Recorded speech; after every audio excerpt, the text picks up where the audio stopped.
Kalau selama 6 bulan belum mendapatkan pekerjaan lagi, ya negara tentunya harus betul-betul bisa memberikan solusi yang lain. Apa nih Pak, strategi dari pemerintah untuk mempercepat penyerapan tenaga kerja dari perusahaan-perusahaan? Kemudian apakah pasar kerja di Indonesia ini mencukupi untuk menampung pekerja-pekerja ini?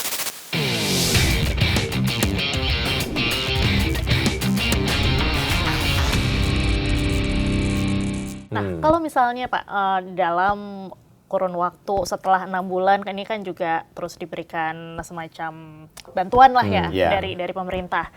Tapi setelah 6 bulan mereka tidak mendapatkan pekerjaan lagi, ini akan seperti apa?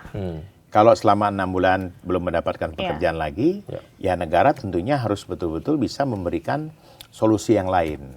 Ya, tadi kami punya namanya di Kementerian Tenaga Kerja itu namanya TKM. Tenaga Kerja Mandiri Pemula, yang mana pemerintah menyiapkan pelatihan, mereka punya usaha, kita berikan modal 5 juta untuk pemula, dan kalau dilihat usahanya berhasil, kita tambah lagi, namanya program lanjutan, tenaga kerja mandiri lanjutan, itu diberikan lagi 15 juta. Dan kita juga bekerja sama dengan koperasi dan UMKM untuk mereka diberikan modal lagi, pinjaman KUR. Untuk lebih meningkatkan wirausaha yang tadi. Nah, kalau data, saya kembali lagi sedikit ke BPJS Tenaga Kerja soal jaminan kehilangan pekerjaan. Data per 2025 itu ada sekitar 88.000 orang penerima JKP. Ya. Nah, untuk tahun 2026 ini memang agak sedikit meningkat. Per Mei 2026 ini sekarang sudah ada yang mengklaim itu sekitar 36.000 lebih. Ya. Sampai Mei dengan 2026. Nah, data ini kita dapat dari BPJS Tenaga Kerja. Tapi kami, pemerintah mengcover itu semua. Baik, dan secara maksimal itu kemudian terserap, dan akhirnya kalau itu terserap berarti dari masyarakat sendiri sudah mengetahui mengenai apa yang mereka bisa lakukan lah ya ketika kemudian PHK itu terjadi lah gitu. Terkait dengan program-program di upskilling dan juga reskilling, sejauh mana dari Kementerian Ketenagakerjaan terus kemudian mengupdate lah ya. Kalau kuliah tuh ataupun tempat les tuh ada silabus. Nah, agar tetap relatable gitu ya dengan apa yang dibutuhkan oleh dunia kerja. Sejauh mana ini kemudian menjadi hal yang terus diupdate ataupun diupgrade, Pak Fahri? Jadi gini, kami melihat bahwa apa yang mereka inginkan. Misalkan mereka ingin mengalihkan skill mereka, ya kan kita namakan mungkin reskilling ya. Mau banting setir tuh ya? Ya, pindah atau setir. mencoba skill lain. Oke. Nah, di situ kami sudah siapkan, ya kan. Atau mereka mau meningkatkan skillnya, upskilling kita siapkan juga.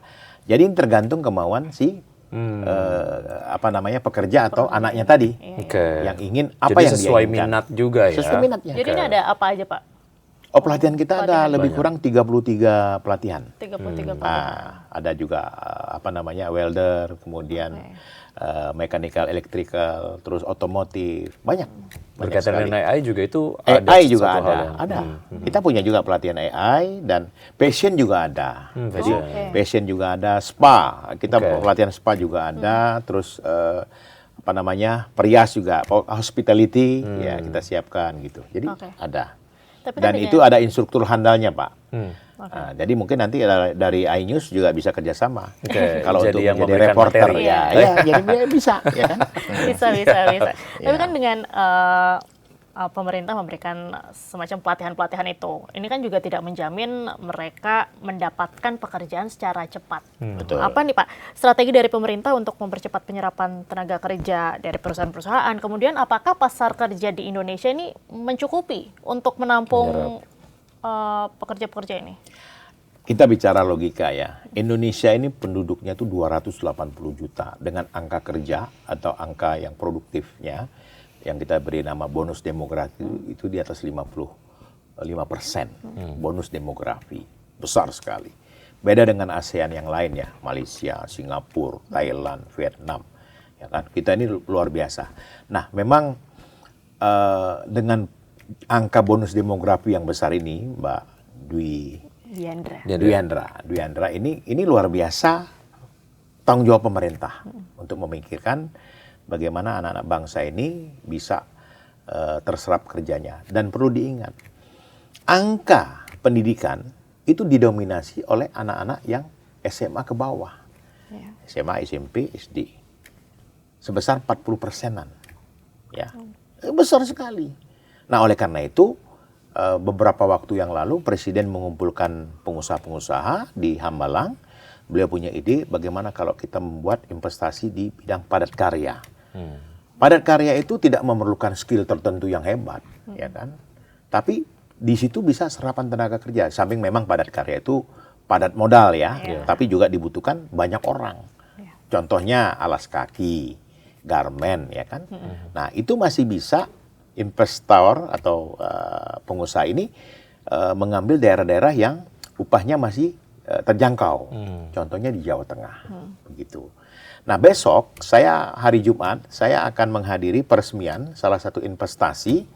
Saya lupa di pabrik chemical itu di Bekasi dengan serapan tenaga kerja 400 orang.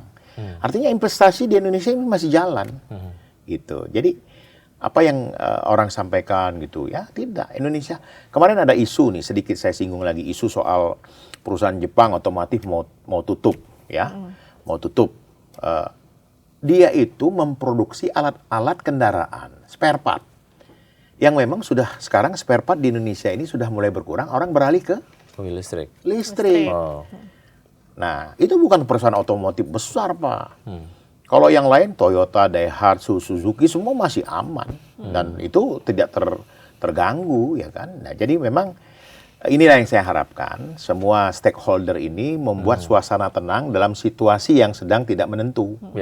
Jadi dari pemerintah, dari pengusaha, dari serikat pekerjanya pun adem gitu. Bagaimana mengatasi ini dengan tenang, ya. Semua negara dampaknya luar biasa kok. Saya dapat informasi lagi tuh di Singapura, ada namanya sel Singapura, ya kan? PHK banyak loh di Singapura, ya kan? Negaranya hebat itu kan PHK juga. Apalagi kita dengan penduduk yang besar. Cuman investasi ini harus kita jaga. Investasi ini harus kita lindungi. Ya, termasuklah regulasi-regulasi yang berkaitan dengan industri ya, misalkan Kementerian Perdagangan, kemudian Kementerian Industri, kemudian kementerian yang terkait ESDM, ya, itu harus betul-betul, ya kan? Kita harus kolaborasi yang baik. Begitu, Bang. Bicara mengenai agar kemudian tenang ataupun tidak panik lah ya. Salah satu concern dari pekerja sendiri adalah jika kemudian mereka masuk list sebagai karyawan yang akan di PHK gitu. Sejauh mana dari Kementerian Ketenagakerjaan menjamin bahwa perusahaan-perusahaan tidak kemudian semena-mena lah dalam memutuskan terkait dengan PHK dan juga menyampaikan hak-hak yang sebetulnya sudah menjadi hak dari karyawan yang ter-PHK gitu. Ya, itulah kita gunakan mediasi. Dan kita selalu menggaungkan ya, saya sendiri hubungan industrial Pancasila, musyawarah mufakat, kemudian duduk bersama, tidak perlu ada demonstrasi. Kan serikat pekerja kan ada perwakilannya, ada ketuanya, ada sekretarisnya, ya ada pengurusnya lah. Nah, cukuplah mereka yang berdialog dengan pihak pengusaha, ya kan.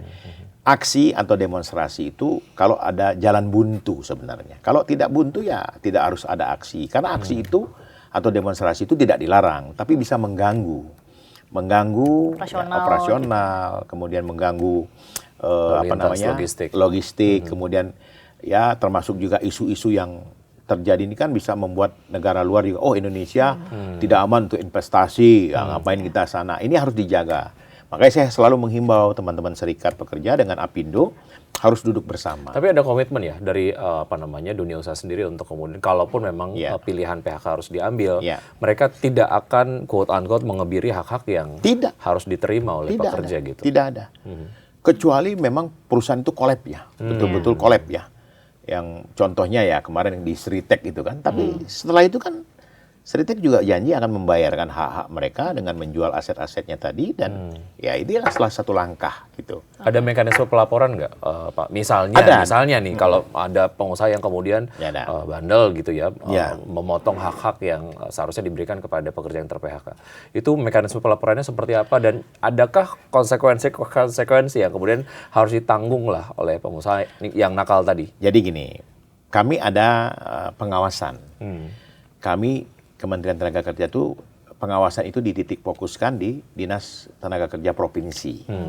Kemudian Di situ juga ada dinas kabupaten kota, dinas tenaga kerja kabupaten kota. Nah mereka yang berada di wilayah itu masing-masing melapor kepada dinas tenaga kerja setempat ya, provinsi dan kabupaten kota. Nanti mereka yang memfollow up, mereka yang melakukan mediasi. Nah, tapi ada juga karena punya jalur ke atas langsung. Nah, itu yang kita lakukan. Contoh, saya kemarin dulu ya sekitar 3 bulan yang lalu ke PT Multistrada Indonesia, pabrik ban yang ada di Karawang ya. Nah, di sana kita hadir memediasi antara serikat pekerja dengan manajemen dan tahu nggak Bapak, saking hebatnya itu perusahaan, mereka karena produktivitasnya menurun, tidak ada kerjaan, ya buat apa mereka masuk? Mereka sementara dirumahkan, tapi gajinya dikasih full ya. Artinya ini langkah yang bagus, walaupun perusahaan tadi memang mohon maaf ya berat gitu, tapi karena mereka merasa punya tanggung jawab, mereka rumahkan sekian orang, diberikan gaji full. Dan dengan catatan kalau sudah ada lagi produktivitas yang bagus, permintaan ada, mereka akan dipekerjakan kembali. Itu langkah. Kemudian kemarin ke PT Amos. PT Amos ini perusahaan garment, ya, ekspornya ke Amerika. Cuman memang sekarang pemiliknya tuh orang Korea, dari Korea. Dari 700 dia berdiri tahun 2006, turun. Sekarang jumlah karyawan itu hanya 133 orang. Itu pun sudah mau ditutup. Cuman dia janji, ya dia akan memberikan sesuai dengan regulasi, pesangon mereka dan lain-lain. Tapi mereka juga ditawarkan kalau ini pesanannya ada kembali, mau nggak mereka bekerja? Ditawarin begitu dan mereka disiapkan pesangon sesuai dengan aturan. Nah, walaupun memang ada beberapa yang duduk bersama perusahaan yang collab. Bagaimana pembayaran pesangon ini dibayar misalkan selama 6 bulan dengan perjanjian dan dengan kesepakatan bersama. Tinggal duduk bersama. Artinya memang ada konsekuensi yang akan ditanggung jika kemudian tidak sesuai dengan kesepakatan gitu ya. Karena regulasi kita ini sudah jalan Pak. Pengawasan kita walaupun memang masih kurang, masih tidak maksimal, tapi kita juga sangat sangat memperhatikan. Dan kami dari kementerian juga ada web atau aplikasi yang di situ ada lapor Menaker. Jadi bisa melalui web kita untuk melakukan kalau ada temuan-temuan. Ya, jadi lapor Menaker. Dan itu akan kita respon begitu.